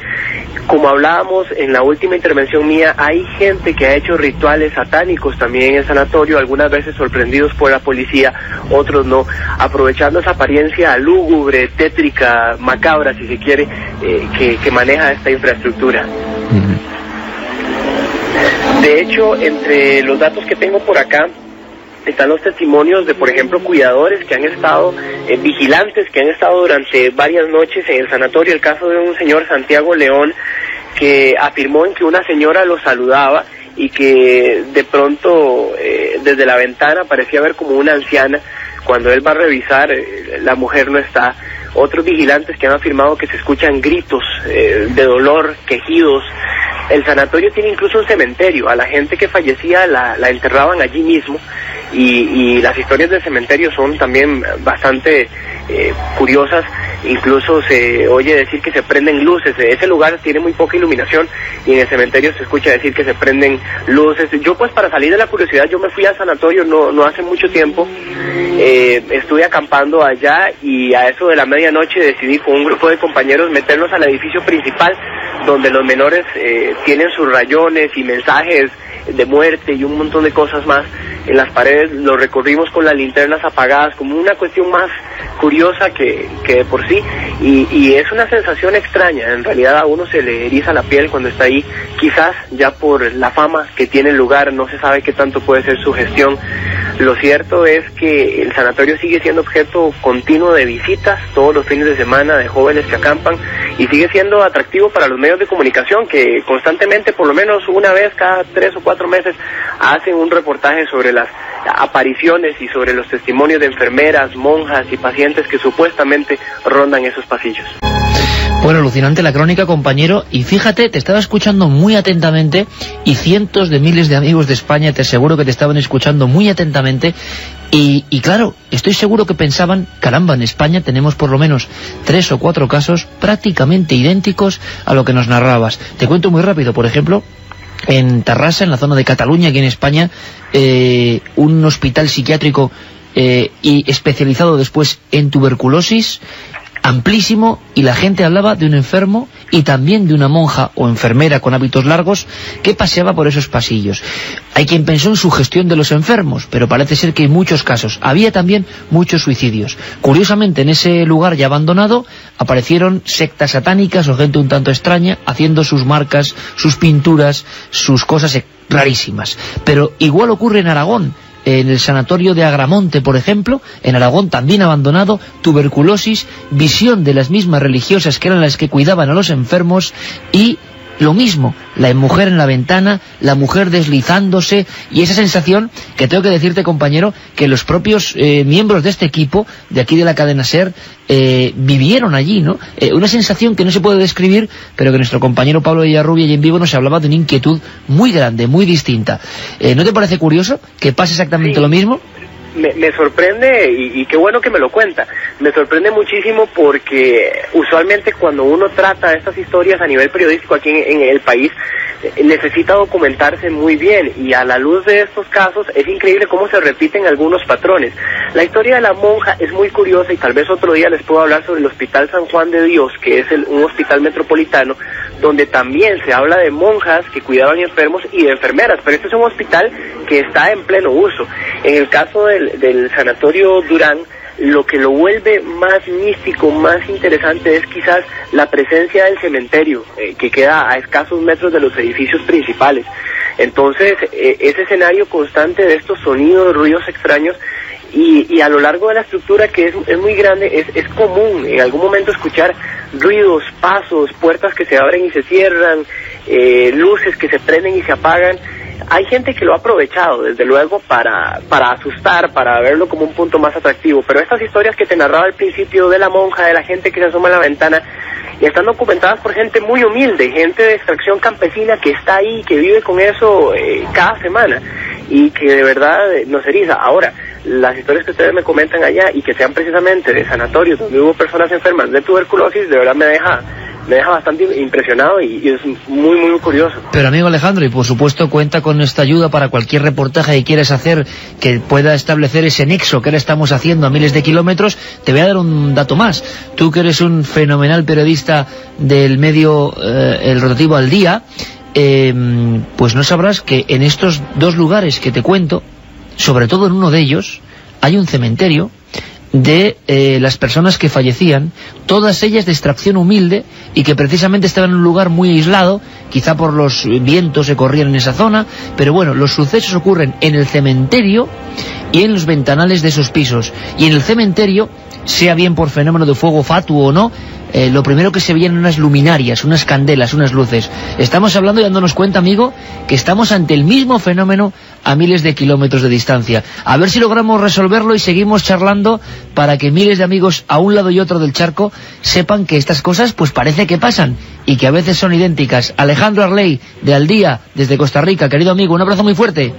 Igual para ustedes, y muchísimas gracias por este nexo tan bonito. Yo espero para estos días poder conversar con el administrador del lugar y escribirles un correo electrónico para darles un poquito más de detalles sobre el sanatorio Durán aquí en Costa Rica. Lo esperamos, Alejandro, hasta luego. Gracias, buenas noches a todos. Sin duda, Alberto, Alejandro Arley, una de esas personas que vive con pasión el periodismo, uno de esos hermanos que tenemos ahí al otro lado, y que no tiene ningún rubor en contar estas historias, en implicarse y en hacerlo con toda la emoción. Yo creo que esta nueva etapa, buceando internacionalmente lo que pasa en América, va a ser apasionante, Alberto. Y nos va a dar muchas sorpresas, porque yo creo, bueno, no es por quitar un tipo de periodismo u otro, pero en Latinoamérica yo creo que se vive el periodismo de otra manera, y quizá como se vivía aquí antes, ¿no? Periodismo de calle, de investigación, de ir a los sitios, de acudir a los lugares, y yo creo que nos vamos a llevar muchas sorpresas. Yo creo que sí. Curioso, Carmen, que las mismas efigies, enfermeras, historias, hay dos vías. Una, que la leyenda lógica de estos lugares, por ese temor a la muerte, por esa oscuridad, por ese abandono, prenden igual en las personas y se cuentan igual, o que realmente hay un fenómeno primigenio, luego se exagere o no, ¿no? La verdad es que sí, resulta curioso que sobre todo coincidan en tantos datos. Es normal que al lado de estos sanatorios hubiera cementerios, porque muchas veces, y como habéis comentado, eran personas muy humildes y no tenían ni siquiera familia, entonces los enterraban allí. Tal vez es un fenómeno que se repite en diferentes lugares del mundo, o tal vez es que la leyenda también se repite de vez en cuando en los mismos sitios, y que pueden pasar años, pueden estar a miles de kilómetros y la misma historia se sigue contando con otros datos, con otras personas, pero en el fondo es la misma tradición. ¿Sabéis lo que pienso, queridos amigos? Que llevamos 1 hora y 26 de conexión de Milenio 3 de Aventura, y claro, hemos pasado de la NASA con Luis Álvarez contándonos lo que es la gravedad cero, a tener a Alejandro Arley en Costa Rica, mediando un montón de noticias, mediando lo que es el mundo de la ectoplasmosis, y de repente nos encontramos en vivo viviendo que nuestros amigos americanos están viviendo historias, se hagan caso, ¿no?, idénticas, y lo hemos vivido en este momento, a las que pasan en España. Yo creo que también esa es la magia de la radio. La magia de la radio también indica que no hay que perder de vista la lógica de la ciencia. Una ciencia que, además, me ha dicho Carlos, muy atentos porque hay muchas noticias. Y nosotros jamás abandonamos la ciencia, nunca. siempre la contamos, la que más nos gusta, la que más nos interesa, la más positiva, la más enigmática, porque la ciencia siempre está presente, porque siempre además da sorpresas, y lo vemos diariamente casi. Los buenos científicos son aquellos que no tienen ningún rubor en contar que a veces saben poco, por eso investigan. Carlos Cala, la ciencia. Ya se ha clausurado en París la conferencia sobre el clima, en la que hemos conocido un informe bastante descorazonador sobre el cambio climático. El informe, realizado por expertos y auspiciado por la ONU, asegura que el proceso ya está en marcha y añade que el culpable es en un 90% el hombre. Y la situación es grave, lo reconocía el anfitrión de esta conferencia, el presidente francés Jacques Chirac. El planeta sufre, tenemos la prueba. La actividad humana engendra los desarreglos. Se acerca el día en que la aceleración climática escapará a todo control. Estamos verdaderamente en el umbral histórico de lo irreversible. Nous sommes, en vérité, au seuil historique de l'irréversible. El informe asegura que a lo largo de este siglo la temperatura media del planeta Tierra subirá hasta 4 grados, hasta 10 en los polos, y el nivel del mar se elevará casi 60 centímetros. Esto provocará que algunas islas del Pacífico desaparezcan por completo, al igual que muchas playas. Tendremos que acostumbrarnos a ver el Ártico sin hielo en verano, y unos 200 millones de personas iniciarán un éxodo. Se convertirán en refugiados climáticos huyendo de la devastación. Parece el argumento de una película de ciencia ficción, pero es en realidad el proceso que ya se ha iniciado, según los expertos, por culpa de la acción destructora del hombre. Sin Estados Unidos ni China, los países más contaminantes, 45 en total, entre ellos España, han pedido la creación de un organismo dependiente de la ONU que se ocupe de combatir la degradación del medio ambiente. El gobierno español estaba representado por la ministra Cristina Narbona. Se trata de darle a los derechos al medio ambiente un auténtico instrumento internacional. Se trata de globalizar derechos, de globalizar la política en materia de medio ambiente, y España apoya con entusiasmo esa iniciativa. Por cierto, que al mismo tiempo que se hacía público este informe sobre el cambio climático, el American Enterprise Institute, un centro de estudios conservador financiado por una de las mayores petroleras del mundo, ExxonMobil, muy vinculada al gobierno de Bush, ofreció $10.000 a científicos y economistas para que pusieran en duda las advertencias. Increíble, pero cierto. Veremos si hay científicos dispuestos a venderse por decir que el informe de la ONU es dudoso. En relación con este asunto, asociaciones ecologistas llamaron el pasado jueves a un apagón generalizado de 5 minutos para llamar la atención sobre el derroche energético, una de las principales causas de contaminación del calentamiento global.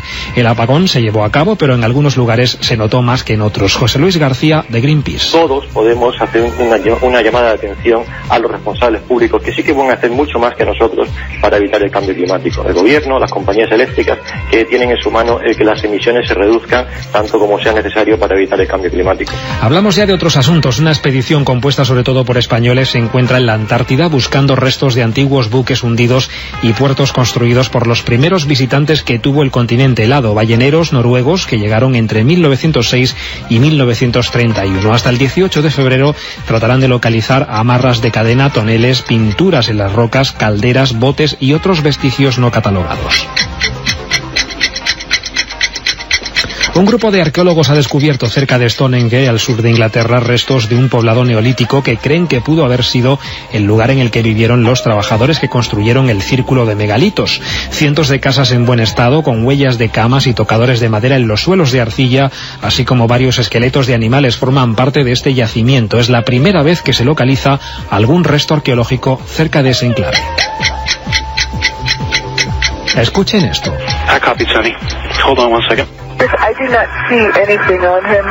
Es sonido del primer paseo espacial realizado hace unos días por el astronauta de origen español Michael López Alegría y la estadounidense Sanita Williams. Era la primera caminata de las 3 previstas por los actuales residentes de la Estación Espacial Internacional. Duró más de 7 horas, tiempo durante el cual conectaron parcialmente un nuevo sistema de suministro energético y de enfriamiento del complejo en órbita. Por cierto, el transbordador Atlantis será lanzado el próximo 15 de marzo en una misión para continuar la construcción de la Estación Espacial Internacional.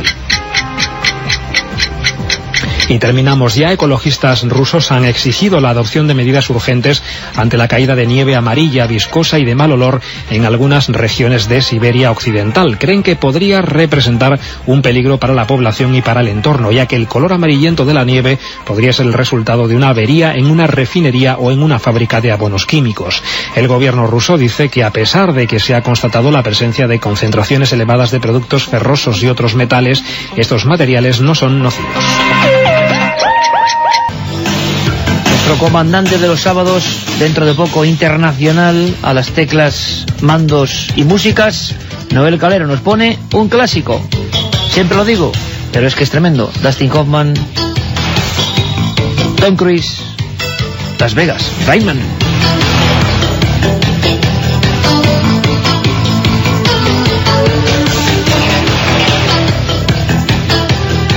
Vamos con esos mensajes que nos escriben desde Dortmund. Es que esto te impulsa, te da energía, es increíble. Es Manolo Sánchez, nos dice que nos sigue desde 2003, que es ingeniero aeronáutico y que tiene envidia sana de Luis por su experiencia, que nos está escuchando por primera vez en directo por internet, o si no, también nos oye a través del 1080 de la AM desde Umma, que está a 10 kilómetros de Dortmund. En Alemania. Que está allí por razones de trabajo y que nos ha oído multitud de veces en su MP3. Además, en los sitios de lo más variopintos, sí, que fíjate, en Pasto en Colombia, en el río Napo en Ecuador, en Berlín, en Asuán, en Luxor, en las Islas Galápagos. Bueno, qué envidia, cómo viaja. O sea que también los comentaristas de 1003 son tan viajeros como los propios reporteros.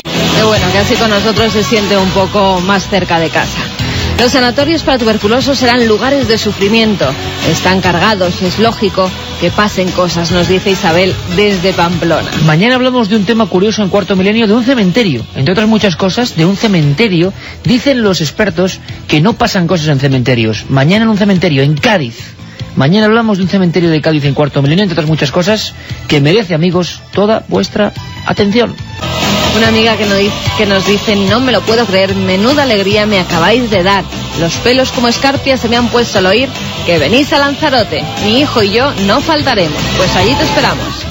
Manuel desde Móstoles con palabras muy bonitas nos dice, Milenio 3 y Cuarto Milenio no solo llena pabellones, también llena nuestros corazones, incluso desde gravedad cero. Un seguidor que dice que ahora mismo nos está escuchando desde Frankfurt, que nos escucha por el 1287 de Lleida, pero mal. A ver si lo puede coger por otro sitio, nos dice.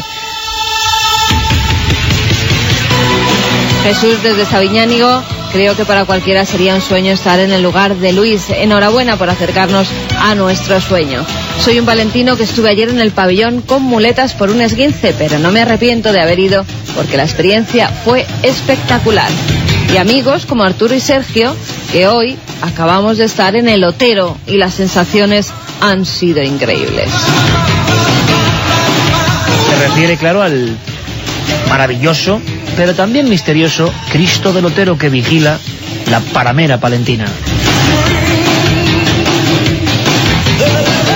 Yo estuve en Palencia, no pude estar hasta el final, pues tengo 14 años y la hora era algo difícil. Tened por seguro que ha sido la noche más interesante de mi vida. Muchas gracias. Un abrazo muy fuerte, amigo, joven amigo. O amiga. ¿Qué os parece si...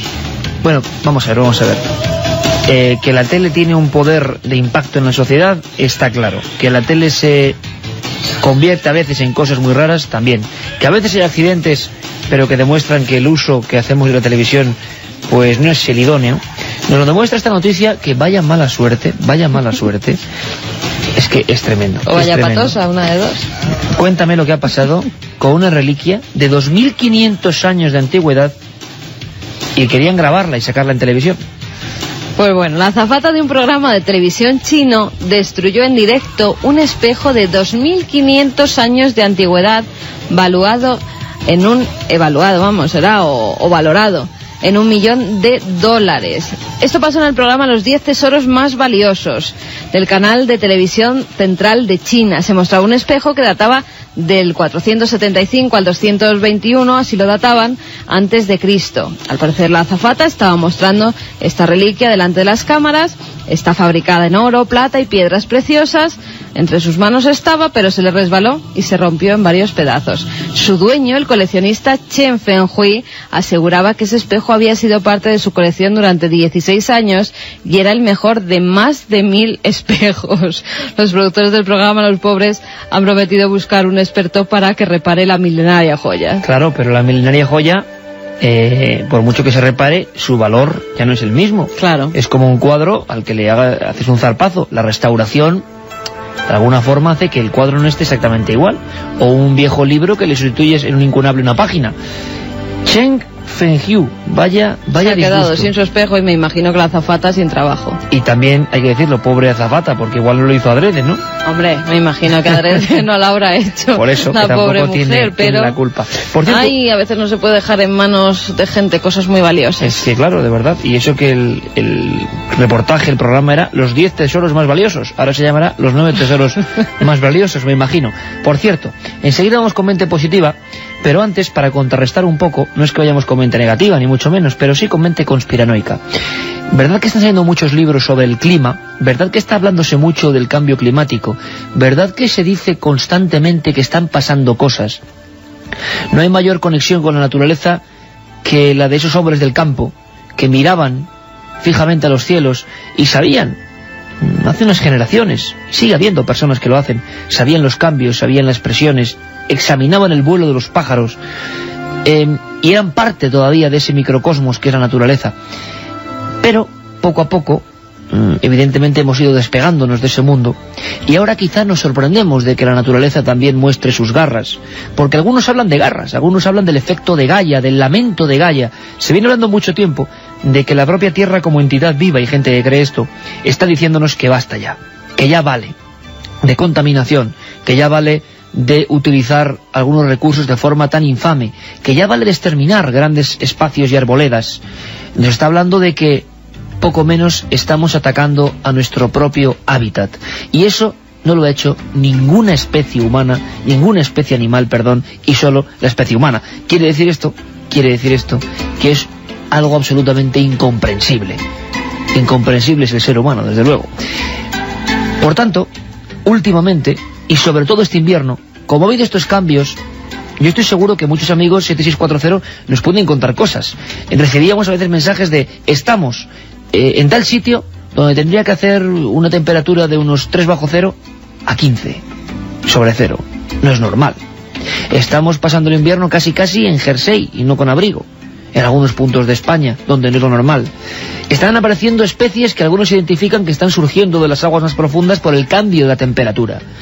Pero todo esto es una paranoia, todo esto son ganas de rellenar minutos de radio o de periódicos y revistas, o hay algo que nos puede afectar y nos puede condicionar como especie. El debate está ahí. Y Santi Camacho, creo que en su columna, desde la tramoya de las cosas, la columna periodística que cuenta lo que nadie cuenta, creo que está bastante acertado, Como siempre, sarcástico pero acertado. ¿Qué está pasando con el cambio climático? Que no, hombre, que no. Que el clima no está cambiando. Que los osos no hayan podido echarse a dormir hasta enero. Que hayamos pasado las navidades en manga corta. Que los comerciantes hayan tenido que esperar a rebajas para vender sus primeros abrigos de temporada. O que a día de hoy media España esté azotada por una gripe tardía. Son cosas que pasan todos los años. ¿O no?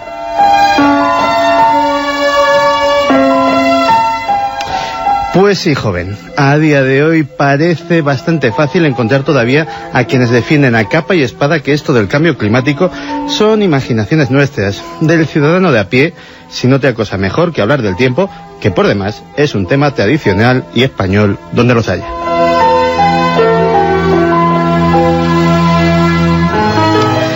Pero la cosa tiene truco. Hoy mismo nos hemos enterado de que la petrolera ExxonMobil, la empresa que más dinero factura de todo el mundo, pues está financiando con petrodólares el escepticismo contra el cambio climático. La Unión de Científicos Responsables en Estados Unidos acaba de hacer público un informe en el que demuestra con abundante información que esta empresa ha intentado por todos los medios falsificar ante la opinión pública la evidencia científica de que el cambio climático existe.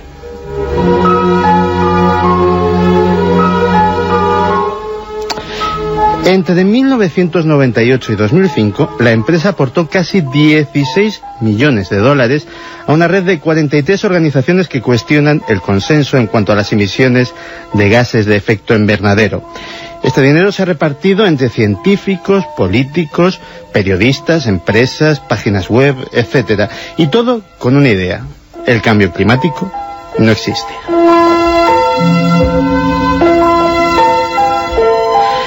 En la web exxonsecrets.org, con datos detallados en documentos oficiales de la empresa, se enumeran 124 organizaciones que han recibido contribuciones de la empresa o colaboran estrechamente con otros que las han recibido. Su postura ante el cambio climático es siempre la misma: que si la base científica es contradictoria, que si los científicos están divididos, que si los ecologistas son unos charlatanes, o unos mentirosos, o unos lunáticos, y que si los gobiernos tomaran medidas para prevenir el calentamiento global, pondrían en peligro la economía mundial sin un motivo sólido. Cuando encuentran conclusiones que no les gustan, dicen que se trata de ciencia basura, y las que les seducen son, en cambio, ciencia responsable. Por cierto, que parte del dinero de Exxon ha llegado a nuestro país, así que, cuando oigamos a alguien negar la evidencia del cambio climático, preguntemos si lo que habrá cambiado no habrá sido la temperatura de la cuenta corriente del susodicho.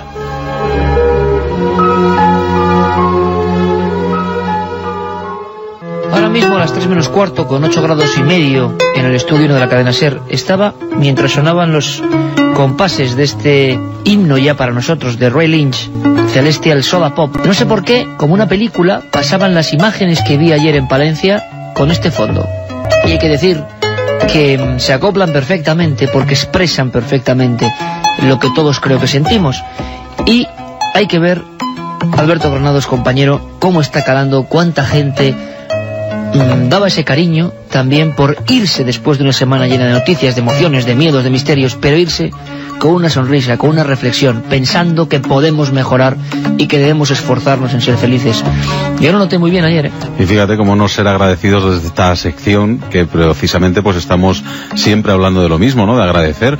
Y como no se lo podemos agradecer uno a uno a todos los oyentes, pues a lo mejor sí se lo podemos agradecer a una, por ejemplo, en concreto.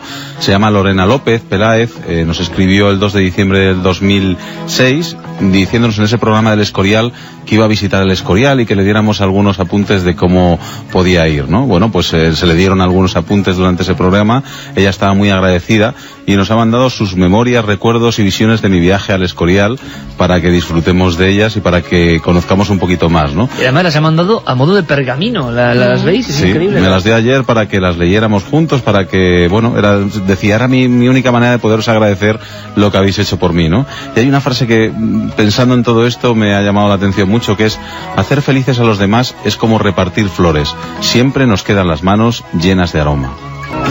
Y como siempre la sección va por un sitio, hoy quería hablar sobre todo de agradecimiento y demás, pero bueno, ha surgido un cuento en mi camino y me ha hecho virar un poco el recorrido, ¿no? ¿Cómo debe ser? Como debe ser, un cuento que se llama El tren de la vida y nos habla de que la vida no es más que un viaje por tren, repleto de embarques y desembarques, salpicado de accidentes, sorpresas agradables en algunos embarques y profundas tristezas en otros. Al nacer nos subimos al tren y nos encontramos con algunas personas las cuales creemos que siempre estarán con nosotros en este viaje, por ejemplo nuestros padres. Lamentablemente la verdad es otra. Ellos se bajarán en alguna estación dejándonos huérfanos de su cariño, amistad y su compañía irreemplazable. No obstante, esto no impide a que se suban otras personas que nos serán muy especiales. Llegan nuestros hermanos, nuestros amigos y nuestros maravillosos amores.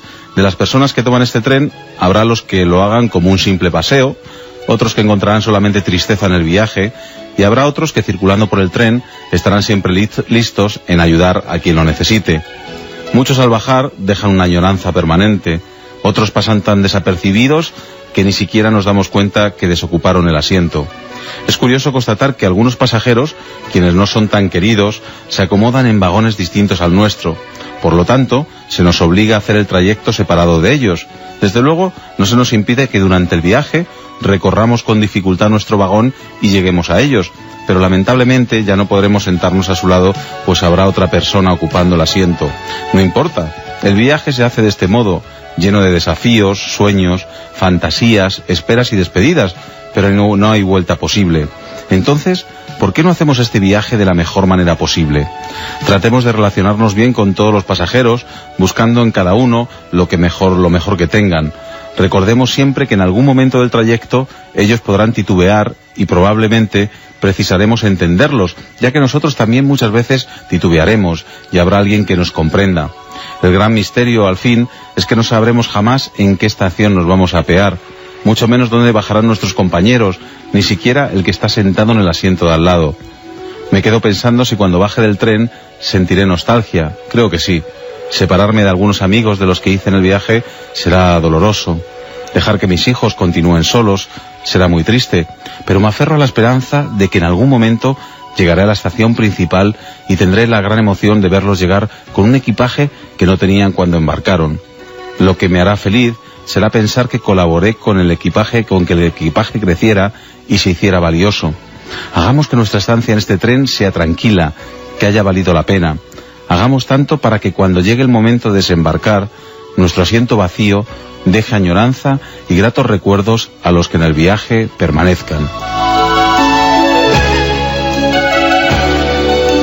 Pues esta es una semejanza con un tren, con la vida, y para saber en qué momento de ese recorrido pues estamos en este momento, en la actualidad, pues como siempre podemos realizarnos preguntas, y a lo mejor una de las más importantes es, por ejemplo, si volvieran a hacer, ¿qué vida elegiría? ¿Qué me hubiera gustado ser? ¿Qué me hubiera gustado hacer en esta vida, ¿no? Y la siguiente pregunta que nos podríamos hacer es, ¿qué es lo que me impide vivir esa vida?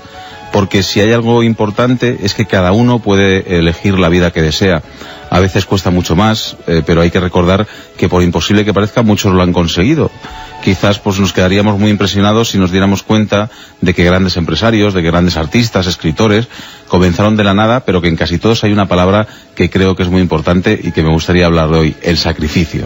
Porque todo cuesta y cuesta mucho. Hay gente que dice, por ejemplo, a mí me gustaría ser psicólogo y a lo mejor trabajar en un almacén. Bien, si le preguntáramos qué hace para conquistar sus sueños, pues seguramente la respuesta sería nada. Y con una respuesta en la que dicen nada, pues ser psicólogo, por ejemplo, es imposible, ¿no? A lo mejor sería importante que supiera que muchos de los psicólogos que ahora están ejerciendo, pues se tuvieron que sacar la carrera por la noche cuando salían de sus trabajos, a lo mejor con una beca, y a lo mejor sacrificando horas de sueño, de amigos, de televisión y de juegos, ¿no? Por eso yo creo que en esta semana tenemos tiempo de pensar en la actualidad, qué queremos ser, hacia dónde queremos ir, qué debemos de hacer para conseguirlo, y pensar que todo en esta vida lleva algo de trabajo y de esfuerzo, ¿no? Decía Mahatma Gandhi, nuestra recompensa se encuentra en el esfuerzo y no en el resultado. Un esfuerzo total es una victoria completa. Y por último, una frase que me gustaría destacar. La vida da a cada ave su alimento, pero jamás se lo deja dentro de su nido. Palabras muy sabias, Alberto, porque precisamente el concepto de esfuerzo no es que esté precisamente de moda, eso lo sabemos todos, ¿verdad? El esfuerzo, el que algo cueste, al revés. Estamos en la profunda sociedad confusa de lo fácil. Aprende inglés fácil, viaja fácil, muscúlate fácil, adelgaza fácil, todo es fácil. Y la verdad es que las grandes cosas difícilmente son fáciles. Y además muchas son alcanzables, porque pensamos que las metas normalmente no se suelen alcanzar y que son muy difíciles, ¿no? Si nos diéramos cuenta, por ejemplo, el tiempo que dedicamos a otras cosas que a lo mejor no son beneficiosas para nosotros, por ejemplo, el tiempo que dedicamos a la televisión, bueno, pues si ese tiempo, por ejemplo, o la mitad de ese tiempo la dedicáramos a estudiar una carrera, seguramente en 5, 6, 7 años conseguiríamos sacar esa carrera, ¿no? Como han hecho muchos, ¿no? No se trata de no tener tiempo de ocio, se trata de administrarnos un poquito mejor, saber hacia dónde queremos caminar e intentar conseguir el esfuerzo posible. Y como siempre, todos estos temas y todas estas historias surgen a veces de un viaje, en este caso no en tren, pero sí en furgoneta, por ejemplo, charlando sobre ello, sobre lo que cuesta las cosas y sobre el esfuerzo que hay que realizar para llegar a los sitios donde se llega, ¿no? Pero ese esfuerzo entregado a corazón abierto siempre te va a enseñar, siempre te va a curtir y siempre te va a preparar para los continuos vaivenes de esa bonita metáfora que has contado del tren de la vida, que yo creo que es completamente acertada.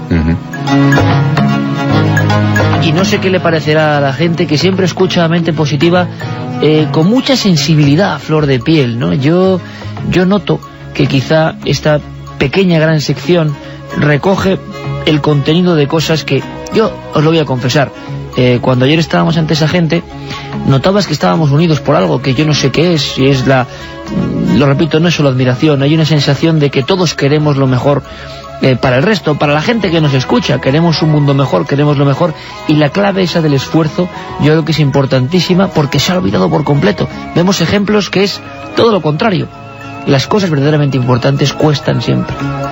Sí, fíjate si hace esfuerzo alguno de nuestros oyentes. Hay incluso gente que nos decía que fue con muletas, porque se habían hecho esguinces, porque tenían la pierna rota. Llegamos al hotel y nos encontramos con otro oyente que había estado en Lugo. Con Fernando. Sí. Que también vino con su mujer y con su niña a vernos a Palencia, y que además tiene agorafobia. Entonces decía que era el único momento que superaba ese instinto de salir corriendo, y la verdad es que se lo agradecemos. Un hombre si que poco tenía... a poco puede superar.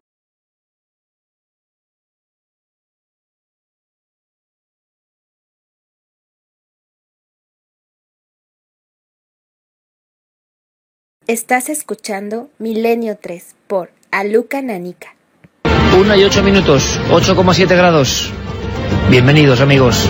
¿Sabes, Carmen, que ya hay cierta leyenda urbana sobre si se me quebró la voz o no, recorriendo los foros de internet, ayer embargado por la emoción? Hay dudas sobre si es emoción o frío. Era emoción. Claro que sí, buenas madrugadas, Iker. Y no era para menos, el estar ante tantos miles de personas que habían ido a ver radio. La verdad es que sentimos el calor de toda Palencia, estuvieron allí aguantando el frío que estábamos pasando, pero bueno, hasta el último momento allí estuvieron acompañando a la nave del misterio. Empezamos enseguida con un montón de temas, como siempre, el sábado completito, pero vais a permitir que hagamos este breve anexo de agradecimiento, porque lo de ayer sí que es cierto que nos superó un poco, porque en el buen sentido. Claro que sabemos que Milenio, pues bueno, ha enganchado a parte de la gente y que queréis verlo cuando salimos ahí afuera, pero lo de ayer en Palencia fue algo sensacional. Creo que según datos de la policía, unos 5.200 personas se concentraron ayer para vivir la radio.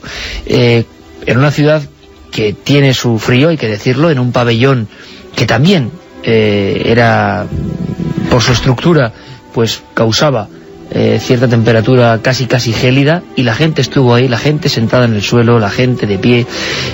Creo que ya por foros como los amigos de Milenarios o por ikerjimenez.com del amigo Guillermo León ya están recopilando toda la información.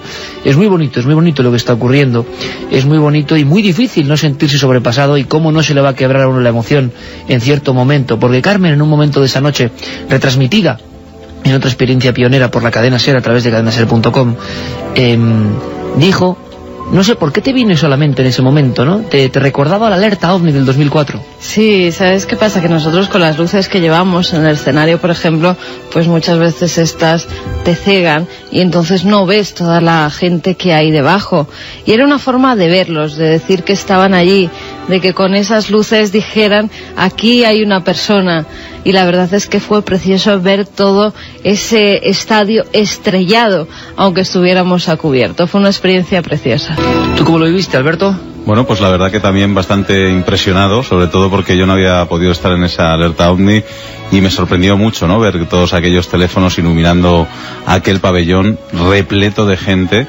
Y no sé, yo creo que esta vez, bueno, todos los sitios han sido especiales para Milenio, ¿no? Pero este era una plaza muy difícil, era un sitio donde había mucho frío, había otras alternativas al programa porque se estaba celebrando un concierto que también llevó a muchos jóvenes y bueno, pues era una plaza difícil. Pensábamos que llenar un pabellón con 3.000, luego al final 4.000, luego al final 5.000, y gente en la calle que incluso estaba en la puerta que no pudo acceder porque estaba completamente abarrotado. Quizá el primer abrazo, Alberto, Carmen, sea para esa gente que se quedó fuera. Es que hubo gente que no pudo acceder dentro, que se quedó fuera, pasando frío. Muy poquita gente. Sí, porque hicieron una muy buena gestión los amigos de la SER para que todos estuvierais. No sé, uno se queda sobrepasado, sobrecogido siempre en el aspecto positivo. He leído por ahí algún comentario, a veces me paseo intentando en algún minuto captar algo al vuelo, y había un chico en uno de estos foros que decía: cuánta gente se está despertando, ¿no? Me ha parecido un símil tan bonito, tan increíble. Quizá no persigamos eso, no somos desbrozadores del sueño de nadie. Pero qué bonito es que tanta gente joven de todas las generaciones, ayer cuando acabábamos y nos retirábamos ya, todavía había gente esperándonos, ¿no?, para una firma, para una foto, para estar un minuto con nosotros, y yo vi a personas de 90 años, a niños de 2 meses, a tanta gente, a todo el espectro de la sociedad. Nos vais a permitir este pequeño recordatorio a la gente de Palencia, que era gente de toda España, porque es muy emocionante, es muy grato, es un tesoro. No sabéis, porque no podemos expresar. A veces contamos el misterio y contamos las cosas y lo que ocurre y los casos, pero es muy difícil expresar lo que uno siente exactamente cuando estos 3 amigos que estamos aquí acompañados del maestro Noel Calero, pues salimos ahí fuera y oímos ese estruendo tremendo del aplauso, que creemos y queremos creer y tenemos fe en ello, que no es un aplauso solamente de admiración o de ver qué pasa o de intentar pasar miedo, no, era un aplauso de afecto. Creemos profundamente en la energía, creemos en la mente positiva, así que imaginad, a pesar del agotamiento, del cansancio, cómo pueden sentirse nuestros cuerpos y nuestras mentes de grata